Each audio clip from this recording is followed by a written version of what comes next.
صحیح کر دو یا پھر آواز نہیں آئیں گی، ویڈیو نہیں آئیں گی، تھوڑا بہت پورا صحیح سے کرو. وہ سنتے ہیں ملا کر قریب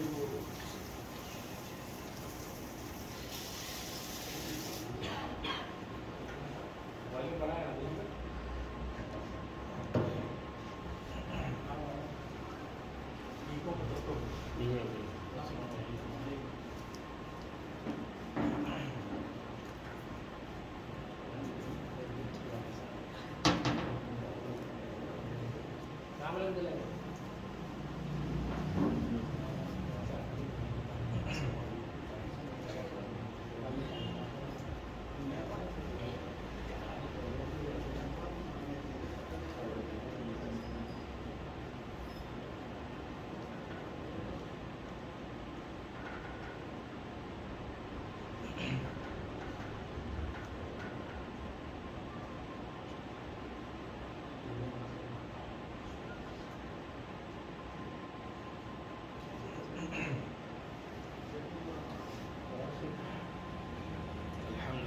رب العالمين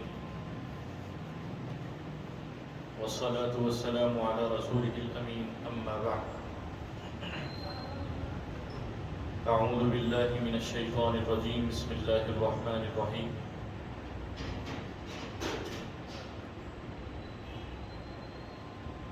الذي خلق الموت والحياة ليبلوكم أيكم أحسن عملا وقال تعالى بل تؤثرون الحياة الدنيا والآخرة خير وأبقى وقال تعالى ولنبلونكم بشيء من الخوف والجوع ونقص من الأموال والأنفس والثمرات وبشر الصابرين اللهم صل على سيدنا محمد وعلى آل سيدنا محمد وبارك وسلم اللهم صل على سيدنا محمد وعلى آل سيدنا محمد وبارك وسلم اللهم صل على سيدنا محمد وعلى آل سيدنا محمد وبارك وسلم. قابل قدر احترام بزرگان محترم، عزیز دوستو، معزز دینی بھائیوں،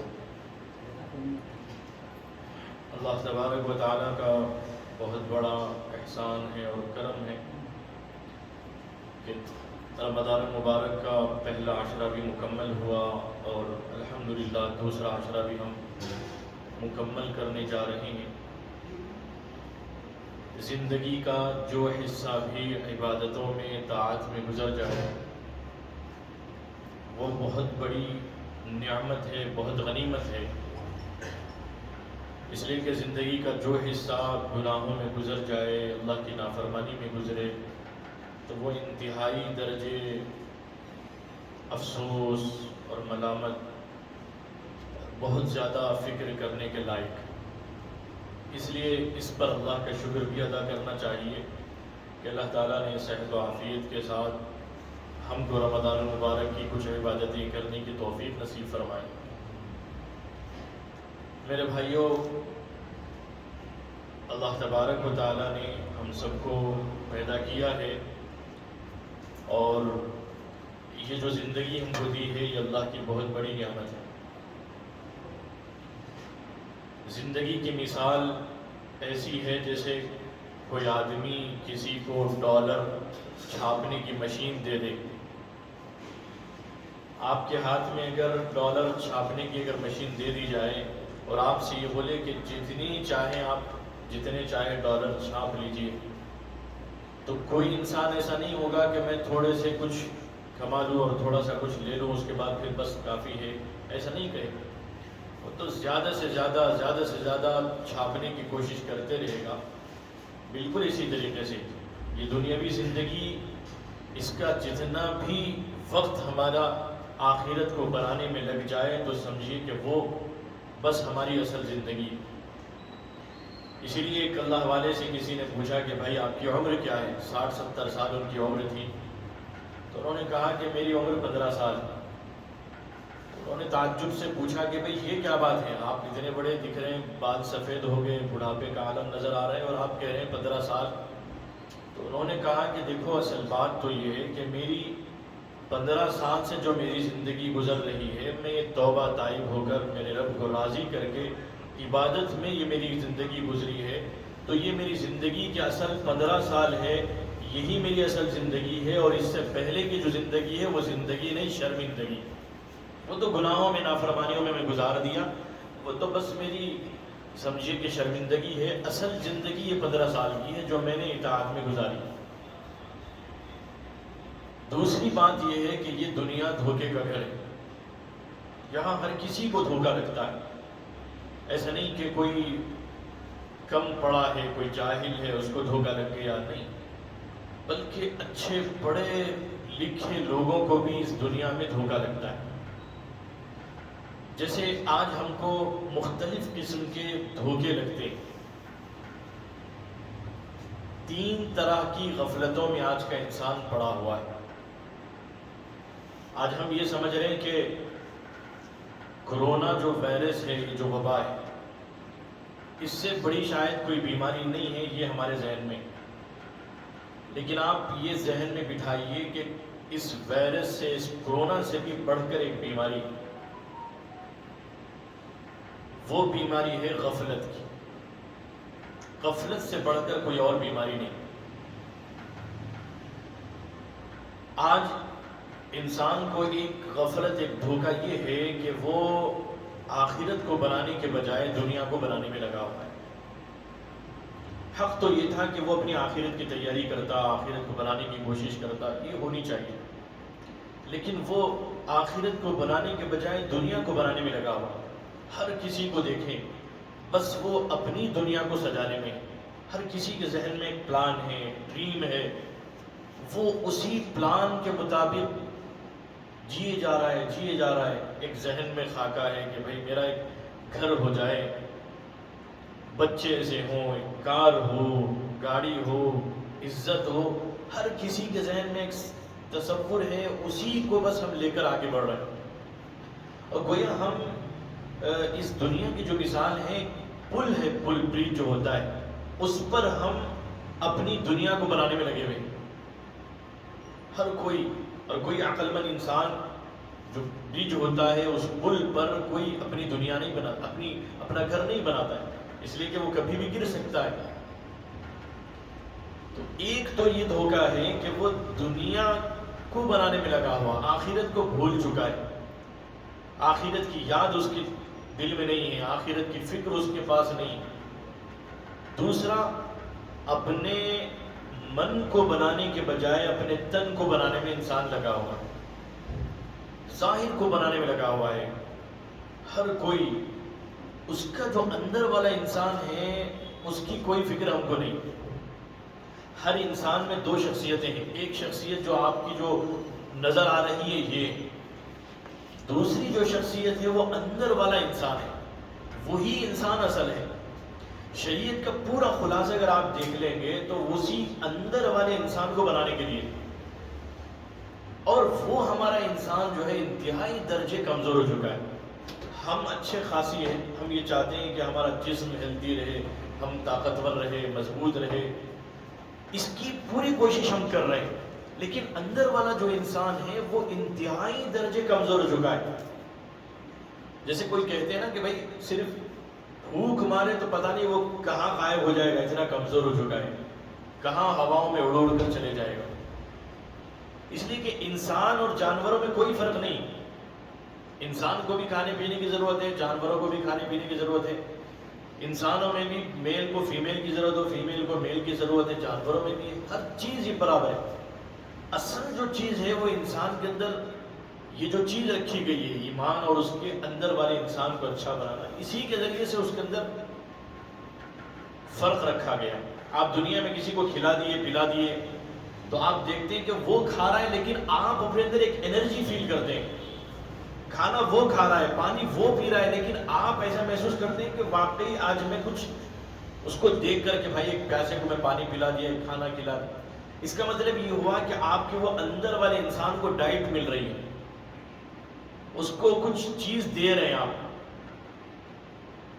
آج ہر کوئی اپنے ظاہر کو بنانے میں لگا ہوا ہے، اس لیے اصل حق یہ ہے کہ اپنے باطن کو بنانا.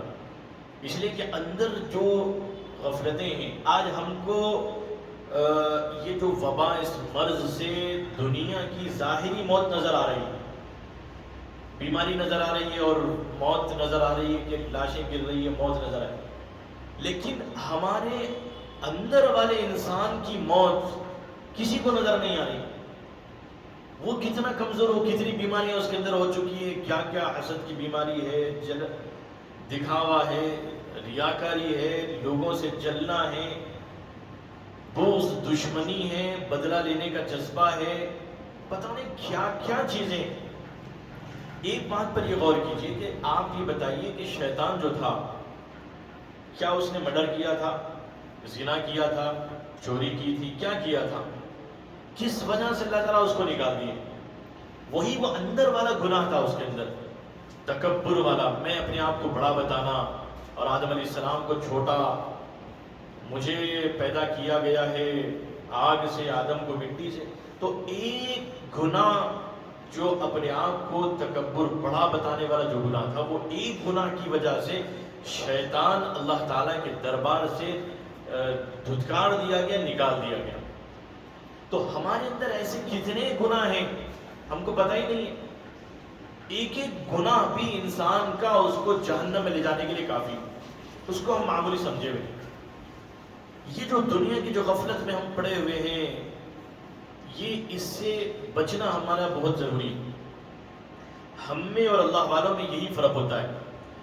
اللہ والوں کی نیتیں درست ہوتی ہے، وہ اعمال پر محنت کرتے ہیں. ہم تو بس ایک رسمی مسلمان رہ گئے. اور اللہ والوں کی جو عبادتیں ہوتی ہیں وہ تو ٹھیک ہے، ہماری نماز بھی اس درجے کو نہیں پہنچ سکتی جس درجے کو ان کی تجارت پہنچتی ہے. اللہ کے نیک بندوں کی تجارت جو مقام کو پہنچتی ہے، ہماری نمازیں بھی وہاں تک نہیں پہنچ رہی. اس لیے کہ اس درجے ہم غفلت میں ہیں، اللہ یاد نہیں ہے ہم کو. تیسرا جو ہمارا جو دھوکہ ہے وہ یہ ہے کہ ہم اللہ کی یاد اپنے دل میں بٹھانے کے بجائے ہم مادیات کے پیچھے لگے ہوئے، اللہ کو بھول گئے. اللہ سے تعلق ہمارا بہت کمزور ہو چکا ہے. اللہ کے جو نیک بندے ہوتے ہیں وہ ہر وقت ان کی توجہ اللہ کی طرف ہوتی. وہ کسی شاعر نے کہا، کیا خوب کہا، کہ وہ دنیا کے مشغلوں میں رہ کر بھی باخدا رہے، وہ دنیا کے مشغلوں میں رہ کر بھی باخدا رہے، وہ سب کے ساتھ رہ کر بھی سب سے جدا رہے. بیٹھے سب کے ساتھ لیکن پوری توجہ اللہ کی طرف ہے، اللہ کی طرف ہے، ہر چیز میں اللہ کی طرف ہے. تو آج ایسا دکھ رہا ہے کہ دنیا کی طرف اگر نظر ڈالیں تو ہر کوئی جا رہا ہے، کوئی آ رہا ہے، اپنی ضرورتوں میں لگے. سب کا تعلق نیچے سے، کسی کا تعلق اللہ سے ہے ہی نہیں، اللہ کی طرف کسی کی توجہ نہیں. ابھی تو کچھ نہ کچھ یہ بیماری کی وجہ سے کچھ اللہ کو یاد کر رہے ہیں، ورنہ اس سے پہلے تو ہماری حالت ایسی تھی کہ ہم اللہ کی طرف متوجہ ہونے کے لیے بالکل بھی تیار نہیں تھے. یہ حالات کی وجہ سے مجبوراً ہم اللہ کی طرف متوجہ ہو گئے، ایسا لگ رہا ہے. لعلہم یرجعون. تو یہ بہت بڑا دھوکہ ہے. تو میں نے بتایا کہ پہلا دھوکہ یہ ہے کہ انسان اپنی آخرت کو بنانے کے بجائے دنیا کو بنانے میں لگا. اور دوسری بات، اپنے من کو، اپنے اندر والے انسان کو بنانے کے بجائے وہ بس ظاہر کو بنانے میں لگا. تیسری چیز، اللہ کو پہچاننے، اللہ کی طرف متوجہ ہونے، اللہ سے تعلق بڑھانے کے بجائے ہم بس مادیات میں لگے ہوئے. تو اصل چیز ہم کو یہ کرنا ہے کہ ہم اللہ سے اپنا تعلق مضبوط کریں. دنیا کا کوئی انسان کسی کمپنی میں کام کرتا ہے تو وہ ایک بندہ وہ ہے جو جیسے ہی 5 بجتے چھٹی ہوتے ہی چلے جاتا ہے، اور دوسرا بندہ وہ ہوتا ہے جو بیٹھے رہتا ہے، تھوڑا سا ایکسٹرا ٹائم دیتا ہے. اب اس کا جو مینیجر ہوتا ہے، اس کا جو ذمہ دار ہوتا ہے، تو وہ دیکھتا ہے کہ بھئی بندہ کیا بات ہے، وہ بیٹھا رہتا ہے، کچھ کام ایکسٹرا ہے تو وہ بھی کرتا ہے، فلاں کرتا ہے. تو وہ دیکھتا ہے، اس کو دیکھ کر یہ سمجھتا ہے کہ واقعی یہ کچھ مجھ سے دوستی کرنا چاہ رہا ہے. اس کو ساتھ میں رکھ لیتا ہے، بولتا ہے کہ بھئی چلو میرے ساتھ 2-3 دن کا سفر ہے، ساتھ میں چلو. اور یہ کہتا ہے کہ بھائی میں جا رہا ہوں تم اس کو سنبھالو، اس طریقے سے اس کے بعد یہ کہتا ہے کہ اب جو ہے یہ سیلری نہیں بلکہ تم اب ہم دونوں مل کر پارٹنر بنا لیتا ہے، اتنا قریب ہو جاتا ہے دوستی کر، اب جو کچھ بھی آئے گا ہم دونوں بانٹ لیں گے۔ بالکل اسی طریقے سے اللہ تبارک و تعالیٰ سے بھی جو بندہ اللہ کے قریب ہونے کی کوشش کرتا ہے تو اللہ تعالیٰ اس کو بہت زیادہ اس کے قریب ہو جاتے ہیں۔ اللہ کو کسی چیز کی ضرورت نہیں ہے، کسی چیز کی حاجت نہیں، وہ غنی ہے، لیکن ایک اللہ کی چاہت ہے۔ اللہ کو ضرورت نہیں ہے لیکن اللہ کو چاہت ہے، ایک اللہ کی چاہت ہے، وہ یہ ہے کہ بندے اس کے خزانوں کو لینے والے بن جائے۔ اللہ کیا کریں گے بتائیے؟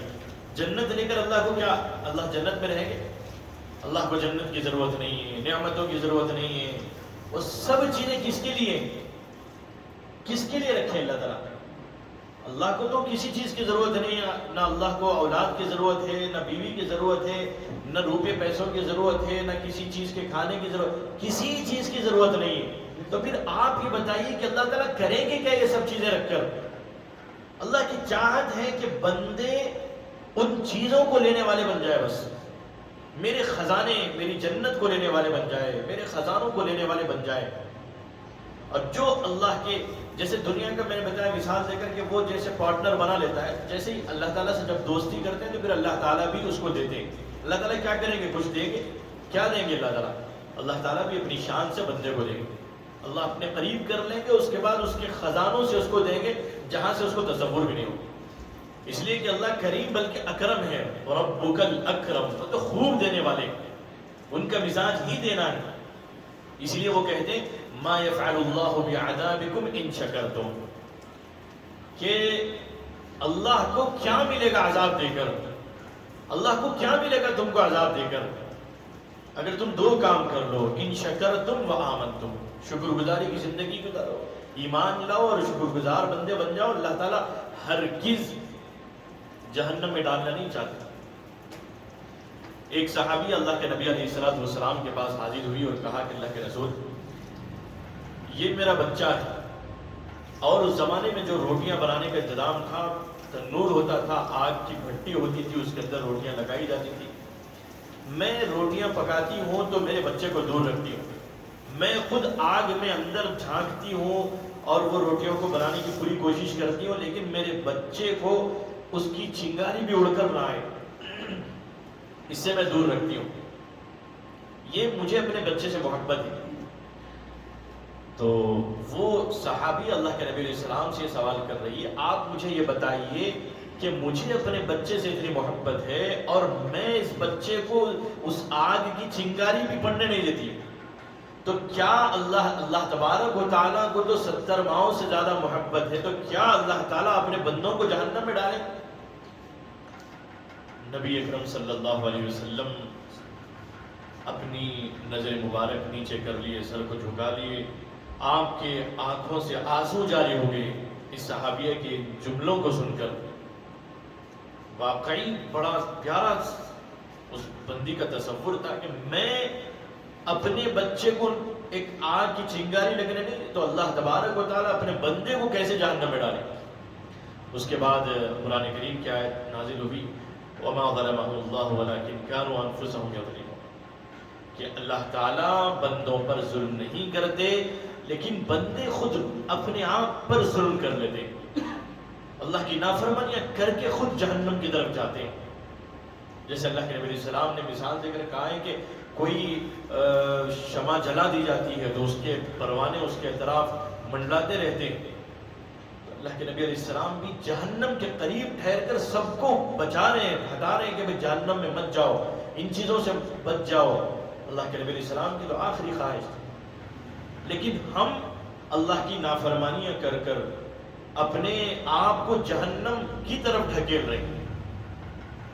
اسی لیے یہ وقت جو کچھ بھی ہم کو عبادتوں میں گزرا ہے اس کو قدر کرنے کی ضرورت ہے، اور قرآن کریم کے اندر اللہ تعالیٰ نے صاف کہا ہے کہ من جاء بالحسنۃ فلہ عشر امثالھا۔ ہم خوش ہو گئے کہ بھائی رمضان میں بہت ساری عبادتیں کر لیے، فلاں چیزیں کما لیے، بہت کچھ کر لیے، نہیں، یہ جو کچھ کمائے ہیں نیکیاں، اس کو بچانا بھی اصل ہے۔ اللہ تعالیٰ نے یہ نہیں کہا کہ تم نیکیاں کر لو میں تم کو جنت دوں گا، بلکہ یہ فرمائے کہ من جاء بالحسنتی، جو میرے پاس نیکیاں لے کر آئے گا میں اس کو دوں گا۔ تو مطلب یہ ہوگا کہ نیکیاں کمانا بھی ہے، نیکیاں بچا کر لے جانا بھی ہے۔ اللہ کے نبی علیہ السلام سے صحابہ نے پوچھا کہ اس امت کا مفلس کون ہے؟ صحابہ نے کہا کہ جس کے پاس پیسے نہ ہو، روپیہ نہ ہو، وہ شاید مفلس ہوگا۔ تو آپ نے فرمایا کہ نہیں، اس امت کا مفلس وہ ہوگا کل قیامت کے دن بڑی نیکیاں لے کر آئے گا، لیکن لوگوں کے معاملات بھی اس کے ساتھ بہت بچے رہے گے۔ کسی کا قرضہ باقی ہے، کسی پر ظلم کر دیا، کسی کو تکلیف پہنچا دیا، کسی کی مختلف چیزیں اس کے پاس، جس کے نتیجے میں دعوے دار پورے لائن میں ٹھہرے ہوئے ہوں گے کہ پروردگار یہ ہمارا حق باقی ہے، ہمارا حق باقی ہے، تو اللہ تعالیٰ وہاں پر تو پیسے رہیں گے نہیں، اور نیکیاں سب دیتے چلے جائیں گے، نیکیاں ختم ہو جائیں گے، لیکن پھر بھی اس کے دعوے دار مطالبہ کرنے والے باقی رہیں گے۔ پھر اللہ تعالیٰ کہیں گے کہ ٹھیک ہے، اس کے اوپر تمہارے گناہ اس پر ڈالتے چلے جائیں گے۔ اب اس کے پاس گناہوں کا بس بڑھتے چلے جا رہا ہے، اس کے بعد جہنم میں اس کو ڈالتے ہیں۔ اس لیے ہم کو کوشش یہ کرنی ہے کہ نیکیاں جو کی گئی ہے اس کو بچانا بھی ہے۔ حضرت امام ابو حنیفہ رحمۃ اللہ علیہ کو جب معلوم ہوتا کہ کوئی ان کی غیبت کیا ہے تو اس کے گھر مٹھائی تحفے دیا کرتے تھے، بولتے تھے کہ بھائی آپ نے غیبت کر کے مجھے نیکیاں بھیجی ہیں، میں نیکیوں کا بدلہ تو نہیں دے سکتا، ہے معمولی سی قیمت، معمولی سی تحفہ میں آپ کو دے رہا ہوں مٹھائی۔ تو جو بندہ غیبت کر رہا ہے تو وہ گویا نیکیاں دوسرے کی طرف، دوسرے کے اکاؤنٹ میں ٹرانسفر کر رہا ہے۔ تو اصل چیز ہے جو کچھ ہم نے یہاں پر عبادتوں کا موقع ملا ہے اس کو بچا کر لے جانا ہے۔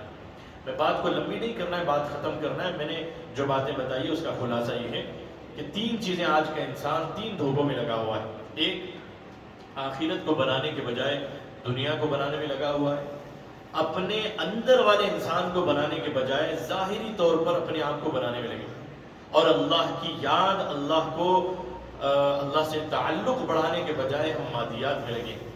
ان دھوکوں سے اگر نکلیں گے ہم تو پھر ایسی صورت میں ہماری یہ دنیاوی زندگی بھی بہتر ہوگی اور آخرت بھی ہمارے لیے بہت زیادہ نفع کا ذریعہ بنے۔ اور میں نے آخری بات جو بتائی کہ اس کرونا وائرس سے بڑھ کر، اس بیماری سے بڑھ کر جو بیماری ہے وہ غفلت والی، ہم اسی کو بڑی سمجھ رہے ہیں، لیکن اس سے بڑھ کر یہ غفلت والی زندگی، غفلت والی زندگی سے ہم کو نکلنا ہے۔ ہر وقت تیار رہنا ہے، اپنے معاملات کو صاف کرنا ہے۔ کسی بھی وقت میں انسان اس دنیا سے جا سکتا ہے اور کبھی بھی اس دنیا سے اس کا رشتہ ختم ہو سکتا ہے۔ اس لیے پوری ہم کو کوشش کرنی ہے اپنے معاملات صاف ہو، لوگوں سے تعلقات درست ہو جائیں۔ یہ ساری چیزیں اگر ہوگی تو پھر ایسی صورت میں ہم دنیا سے بالکل ہلکے پھلکے ہو کر آسانی کے ساتھ ہم اللہ کے دربار میں پہنچے، اس حالت میں کہ ہم مجرم بن کر نہ جائیں بلکہ اللہ تبارک و تعالی ہمارا استقبال کریں، ہم ایسے نیک بن کر جائیں۔ اللہ تعالیٰ سے ہم سب دعا کرتے ہیں کہ جو باتیں کہی گئی ہے اس پر اللہ تعالیٰ ہم تمام کو عمل کرنے کی توفیق نصیب فرمائیں۔ آمین وآخر دعوانا الحمد للہ رب العالمین۔ بھائی ایک عبدالرحمٰن بھائی بول کے ہے، ان کی اہلیہ بہت سیریس ہے، دعا کی درخواست میرے سب ساتھیوں کے لیے، ختم قرآن میں دعا قبول ہوتی ہے۔ اور ایک سمد بھائی ہے، ان کی والدہ والد بھی بہت سیریس ہے، اور ہمارے ایک اظہر بھائی ہے، ان کی بھی طبیعت ٹھیک نہیں ہے، اور کئی ایسے لوگ ہیں جو ختم قرآن میں دعا قبول ہوتی بلکہ دعاؤں کی درخواست کرائے ہیں، خصوصاً امریکہ سے بھی ہے اور لندن سے بھی کرائے، اور کئی مقامات سے کرائے ہیں، نام اس وقت میں یاد نہیں ہے، لیکن سب کے لیے ہم لوگ نیت کر لیں کہ انشاءاللہ ان سب کے اللہ مسائل کو حل فرمائے، صحت، عافیت، عزت نصیب فرمائے۔ اللہ سب کے اس وقت میں جو وبا ہے اللہ عافیت سے اس دنیا سے ختم فرمائے، اور ہمارے جو بھی رمضان میں نیک اعمال میں ہے اس کو اللہ پاک قبول فرما کر یہ وبا کو ہم سب کے اوپر سے ہٹا دے ان سے، اور ہم سب کی حفاظت فرمائے یہ وبا سے۔ درود شریف پڑھ لیجیے، انشاءاللہ دعا ہوگی۔ دعا سے پہلے ایک منٹ کے لیے اپنے آنکھوں کو بند کریں، اپنے سر کو جھکائیں اور اپنے من میں جھانک کر دیکھیں، اپنے گناہوں کو یاد کریں اور سچی توبہ کی نیت کریں۔ انسان جب اپنے گناہوں کو یاد کرتا ہے تو پھر اس کو سچی توبہ کی توفیق ملتی ہے۔ اپنے دل میں جس سے بھی، جس ایمان والے بھائی سے، بہن سے، جس سے بھی بغض ہو، دشمنی ہو، عداوت ہو، بات بند ہو، اللہ کے لیے آج ہم اپنے دل کو صاف کر لیں، سب کو معاف کر دیں، اپنے دل کو ہلکا کر لیں۔ اللہ معاف کرنے والوں کو پسند کر دیں۔ یہ تصور کریں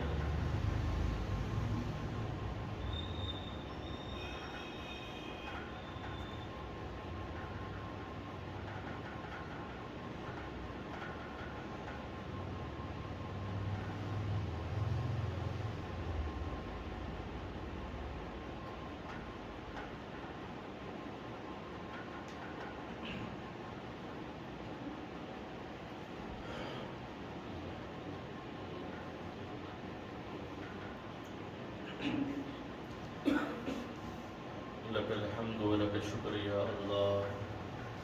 اللهم صل على سيدنا محمد وعلى آل سيدنا محمد وبارك وسلم. ربنا آتنا في الدنيا حسنة وفي الآخرة حسنة وقنا عذاب النار. اللهم اغفر لنا ذنوبنا يا رب العالمين. اللهم رب اغفر وارحم وأنت خير الراحمين. اللهم إنا نعوذ بك من البرص والجنون والجذام ومن سيء الأسقام. اللهم عافنا في بدننا، اللهم عافنا في سمعنا، اللهم عافنا في بصرنا. لا إله إلا أنت. اللهم نور قلوبنا بالقرآن وزين أخلاقنا بالقرآن ونجنا من النار بالقرآن، ونجنا من النار بالقرآن، ونجنا من النار بالقرآن، ونجنا من النار بالقرآن، وأدخلنا في الجنة بالقرآن، وأدخلنا في الجنة بالقرآن. يا عزيز يا غفار، يا حنان يا منان، يا كريم يا رحيم يا الله، يا حنان يا منان يا الله، يا غفار يا الله، يا ستار يا الله، يا رحيم يا الله، يا كريم يا الله، يا وهاب يا الله، يا مجيب يا الله، یا کریم یا اللہ. رب کریم، آپ کے گناہگار بندے آپ کے دربار میں حاضر ہیں. مولا ہم سب کے گناہوں کو معاف فرما دیجئے، رحم کا کرم کا معاملہ فرما دیجئے. مولا معاف فرما دیجئے، معاف فرما دیجئے. معاف نہیں کرنا چاہتے ہیں پھر بھی معاف فرما دیجئے. رب کریم، بہت گناہگار ہیں، بڑے خطا کار ہیں. اللہ ہم نے بہت ناراض کیا ہے آپ کو. اللہ آپ کے نبی کے دل کو ہم نے بہت دکھایا ہے. رب کریم، دنیا کے حالات بتا رہے ہیں. مولا آپ ناراض ہو گئے، مولا آپ روٹھ گئے. رب کریم، آپ کب تک ناراض نہیں ہوتے؟ ہم نے کوئی کسر بھی تو نہیں چھوڑی، اللہ کوئی گناہ بھی تو نہیں چھوڑا. رب کریم معاف فرما دیجئے، اللہ معاف فرما دیجئے، اللہ معاف فرما دیجئے، اللہ رحم فرما دیجئے، اللہ کرم فرما دیجئے. رب کریم، اپنی زندگی پر ایک نظر پچھلی زندگی پر نظر ڈالیں. مولا کوئی ایک عمل ہمارے پاس ایسا نہیں ہے کہ جس کی وجہ سے ہماری مغفرت ہو سکے. رب کریم رحم فرما دیجئے، اللہ کرم فرما دیجئے، عافیت کا معاملہ فرما دیجئے. مولا آپ کے نبی نے مکے والوں کو معاف کر دیا تھا. مکے والوں نے بہت ستایا، بہت تکلیفیں پہنچائی، لیکن پھر بھی آپ کے نبی نے معاف کر دیا. مولا آپ ہمیں بھی معاف فرما دیجئے. اے اللہ، یوسف علیہ السلام کے بھائیوں نے یوسف علیہ السلام کو بڑی تکلیفیں پہنچائی، کنویں میں ڈال دیا، لیکن مولا یوسف علیہ السلام نے اپنے بھائیوں کو معاف کیا تھا. اے اللہ آپ ہمیں بھی معاف فرما دیجئے. اے اللہ ہم یوسف علیہ السلام کے بھائیوں سے گئے گزرے، لیکن مولا آپ تو یوسف علیہ السلام سے بھی بڑے کریم ہیں، اللہ آپ کریموں کے کریم ہیں، اللہ آپ تو اکرم ہیں، اللہ معاف فرما دیجئے، اللہ رحم فرما دیجئے، کرم فرما دیجئے، اللہ آپ کی ایک نظر کی بات ہے، اللہ ایک مرتبہ اس مجموعے پر محبت کی نظر ڈال دیجئے، اللہ آپ کی ایک نظر پڑ جائے گی تو مولا ہمارے دل بدل جائیں گے، اللہ یہ دل گندے ہو چکے ہیں، اللہ یہ دل کالے ہو چکے ہیں، اللہ اس دل میں ہم نے دنیا کی محبتیں بٹھا کر رکھی ہے، رب کریم ہمارے دل کو صاف کر دیجئے، اللہ دھو دیجئے، اللہ حسد سے، کینے سے، بغض سے، اللہ سب سے ہمارے دل کو پاک کر دیجئے، اللہ معاف فرما دیجئے، اللہ رحم فرما دیجئے، رب کریم ہم سدھرنا چاہتے ہیں، ہمیں سدھار دیجئے، اللہ ہم بہت خراب ہو گئے، اللہ ہم بہت بگڑ گئے، اللہ نفس اور شیطان نے ہم کو جہنم کے گڑھے میں ڈھکیل دیا، اللہ آپ اپنے فضل سے، اللہ رحم کی کرم کی بھیک ہم مانگتے ہیں، اللہ آپ اپنے فضل سے اللہ ہم سب کو بچا لیجئے، اللہ رحم فرما دیجئے، اللہ کرم فرما دیجئے، رب کریم وہ وقت آئے کہ جب ہماری آنکھیں چھت کو لگ جائے گی، مولا ہمارے رشتہ دار روتے کھڑے ہمارے سامنے رہ جائیں گے، مولا کوئی ہماری مدد نہیں کر پائے گا، رب کریم رحم فرما دیجئے، اللہ اس وقت کے آنے سے پہلے ہمیں سدھار دیجئے، اللہ ہم سدھرنا چاہتے ہیں، اللہ وہ وقت آئے کہ لوگ ہم کو غسل دے، مولا اس سے پہلے سچی پکی توبہ کا غسل نصیب فرما دیجئے، اللہ سچی پکی توبہ کا غسل نصیب فرما دیجئے، اللہ ہماری توبہ 2-4 منٹ بھی باقی نہیں رہتی، اللہ ہم پھر نافرمانیاں کرنی شروع کر دیتے ہیں، اللہ آج آپ سے درخواست کرتے ہیں، اللہ آج سچی پکی توبہ نصیب فرما دیجئے، اللہ ایسی توبہ کہ موت تک وہ توبہ نہ ٹوٹے، اللہ توبہ کا غسل نصیب فرما دیجئے، رب کریم لوگ ہمیں کفن پہنائیں، اللہ اس سے پہلے ہم سب کو تقوی کا لباس پہنا دیجئے، اللہ قدم قدم پر ڈر ڈر کر زندگی گزارنے والے بنا دیجئے، رب کریم وہ وقت آئے کہ لوگ ہماری جنازے کی نماز پڑھائیں، رب کریم اس سے پہلے ہم سب کو مولا 5 وقت نماز اہتمام کے ساتھ پڑھنے والا بنا دیجئے، اللہ رحم کا کرم کا معاملہ فرما دیجئے، رب کریم اس وقت میں یہ جو وبا پھیلی ہے مولا جس تیزی کے ساتھ پھیلی ہے اللہ اسی تیزی کے ساتھ اس کو ختم فرما دیجئے، اللہ اسی تیزی سے اس کو ختم فرما دیجئے، رب کریم آپ 2-4 لہروں کے محتاج نہیں ہیں، اللہ آپ کن کہہ دے تو فیکون ہو جائے گا، رب کریم اس کو ختم فرما دیجئے، اللہ رحم کی بھیک مانگتے ہیں، اللہ ان معصوم بچوں پر اللہ ترس کھا جائیے، اللہ جن کے سروں سے ماں باپ کا سایہ اٹھ رہا ہے اللہ رحم فرما دیجئے، اللہ آپ تو بہت زیادہ رحیم ہیں، اللہ بڑے کریم ہیں، 70 ماؤں سے زیادہ محبت رکھنے والے ہیں، اللہ ایک بچہ وہ ہوتا ہے جو ماں کو تکلیفیں پہنچاتا ہے لیکن جب اس کی آنکھوں سے آنسو نکلتے ہیں ماں اس کو اپنے قریب لے لیتی ہے، اپنے آنچل سے اس کے آنسو صاف کرتی ہے، بیٹے تمہاری ہر چیز برداشت ہے لیکن یہ تمہارے آنکھوں میں آنسو مجھے برداشت نہیں ہے، رب کریم آپ بھی بڑے رحیم ہیں، اللہ کوئی ایک بندہ تو ایسا ہوگا جس کے آنکھوں کے آنسو آپ کو پسند آ رہے ہوں گے، اللہ جس کی آمین آپ کو پسند آ رہی ہوگی، اللہ رحم فرما دیجئے، اللہ کرم فرما دیجئے، رب کریم ہمارا یقین ہے یہ بیماری بہت چھوٹی ہے، بہت چھوٹی ہے، اللہ آپ بہت بڑے ہیں، اللہ آپ بہت بڑے ہیں، اللہ آپ بہت بڑے ہیں، اللہ آپ بہت بڑے ہیں، اللہ آپ بہت بڑے ہیں، اللہ آپ بہت بڑے ہیں، اللہ آپ کی قدرت بڑی ہے، اللہ آپ بہت بڑے ہیں، اللہ رحم فرما دیجئے، اس کو ختم فرما دیجئے، وَمَكَرُوا وَمَكَرَ اللَّهُ، اللہ لوگوں نے سازشیں کی ہے، اللہ اس کو پھیلانے کی کوشش کی ہے لیکن مولا وَمَكَرُوا وَمَكَرَ اللَّهُ وَاللَّهُ خَيْرُ الْمَاكِرِينَ، اللہ آپ بھی ان کے ساتھ، اللہ آپ کا جو پلان ہوتا ہے وہ کامیاب ہوتا ہے، اللہ اس کو ختم فرما دیجئے، اللہ اس دنیا کو برباد ہوتے ہوئے آپ دیکھنا پسند نہیں کرتے، مولا رحم فرما دیجئے، اللہ اس وبا کو ختم فرما دیجئے، رب کریم یہ وبا یہ بیماری نقصان پہنچانے میں آپ کی اجازت کی محتاج ہے لیکن مولا آپ اس بیماری سے بچانے میں کسی کی اجازت کے محتاج نہیں ہیں، رب کریم ہم سب کو، ہمارے تمام رشتہ داروں کو، دوست احباب کو، یہاں رہنے والے باہر رہنے والے جتنے ہیں مسلمان مرد عورتیں سب کو اللہ اس بیماری سے بچا لیجئے، اللہ جی بچا لیجئے، اللہ بچا لیجئے، اللہ بچا لیجئے، محفوظ فرما لیجئے، اللہ رحم کا کرم کا معاملہ فرما دیجئے۔ رب کریم بہت ڈرتے ہوئے، بہت عاجزی کے ساتھ، بہت انکساری کے ساتھ اللہ ایک درخواست کرتے ہیں، مولا یہاں پر آپ کا کلام بھی موجود ہے، اللہ یہاں پر آپ کے فرشتے بھی موجود ہوں گے، اللہ ہم ان سب کو گواہ بنا کر بہت ڈرتے ہوئے درخواست کرتے ہیں، مولا ہم سب کو بری جگہ بری موت سے ہماری حفاظت فرما لیجیے، اللہ جی بری جگہ بری موت سے حفاظت فرما لیجیے، اللہ جی بری جگہ بری موت سے حفاظت فرما لیجیے، اللہ حادثات والی موت سے حفاظت فرما لیجیے، اللہ وبائی امراض والی موت سے حفاظت فرما لیجیے۔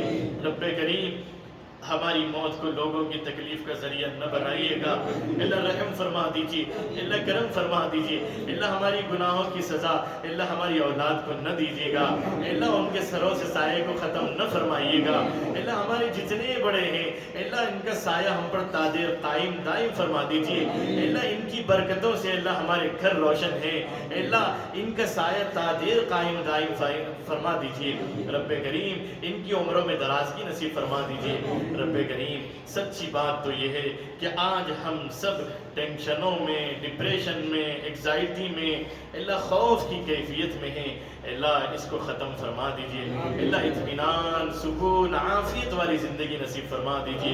رب کریم آج اس بیماری سے جتنا ہم کو ڈر ہے مولا اس سے زیادہ ڈر آپ کا ہمارے دلوں میں پیدا فرما دیجئے، اللہ اس سے زیادہ آپ کا ڈر ہمارے دلوں میں پیدا فرما دیجئے، اللہ اس بیماری سے زیادہ آپ کا ڈر ہمارے دل میں پیدا فرما دیجئے، اللہ اگر آپ کا ڈر ہمارے دل میں آ جائے تو ہمارا دنیا بھی بن جائے گی، اللہ آخرت بھی بن جائے گی، رب کریم رحم فرما دیجئے، اللہ آخرت کی ذلت اور رسوائی سے بچا لیجئے، اللہ موت سے پہلے ہم سب کو موت کی تیاری کرنے کی توفیق نصیب فرما دیجئے، اللہ ہم سب کو اپنے اپنے وقت پر خاتمہ بالخیر فرما دیجئے، اللہ کریمے والی موت نصیب فرما دیجئے، اللہ کتنی محرومی کی بات ہوگی، اللہ ہم دنیا میں تو مسلمان کہلاتے رہے لیکن مولا اگر موت کے وقت میں آپ کا پیارا کلمہ نصیب نہ ہو تو مولا ہم تو بہت ذلیل و رسوا ہو جائیں گے، اللہ اس سے محفوظ فرما لیجئے، اللہ کلمے والی موت نصیب فرما دیجئے، اللہ رحم کا کرم کا معاملہ فرما دیجئے، اللہ جتنے بیمار ہیں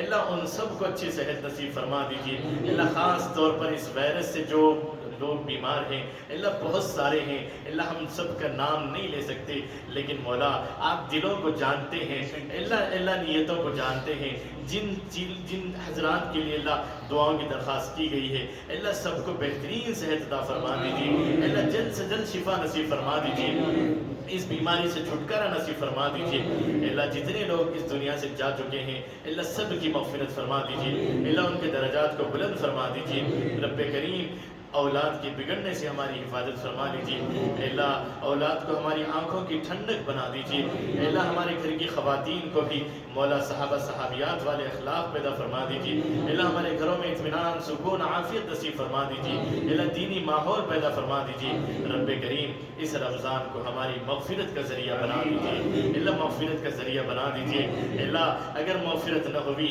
تو مولا ہم نبی کی بددعا کے مستحق ہو جائیں گے، جس کو رمضان ملا پھر بھی اس کی مغفرت نہ ہوئی وہ تو ہلاک اور برباد ہو جائے، اللہ ہلاک ہونے والوں میں ہمارا نام مت لکھیے گا، اللہ مغفور لوگوں میں ہمارا نام لکھ دیجئے، اللہ ایسے کئی رمضان ہم کو عطا فرما دیجئے، اللہ کئی رمضان ہم کو عطا فرما دیجئے، رب کریم اب جو آخری عشر آنے والا ہے اللہ اس میں آپ نے شب قدر کو رکھا ہے، اللہ اس کی تلاش کرنے اور ہم سب کو شب قدر نصیب فرما دیجئے، اللہ ہم سب کو شب قدر نصیب فرما دیجئے، رب کریم عزتوں کے ملنے کے بعد ذلت سے بچا لیجیے، اللہ ہدایت کے ملنے کے بعد گمراہی سے بچا لیجیے، مولا ہماری دعاؤں کو اپنے فضل و کرم سے محمد رسول اللہ صلی اللہ علیہ وسلم کی برکت سے قبول فرما لیجیے، وصلی اللہ تعالی علی خیر خلقہ محمد وعلی آلہ واصحابہ اجمعین برحمتک یا ارحم الراحمین والحمد للہ رب العالمین۔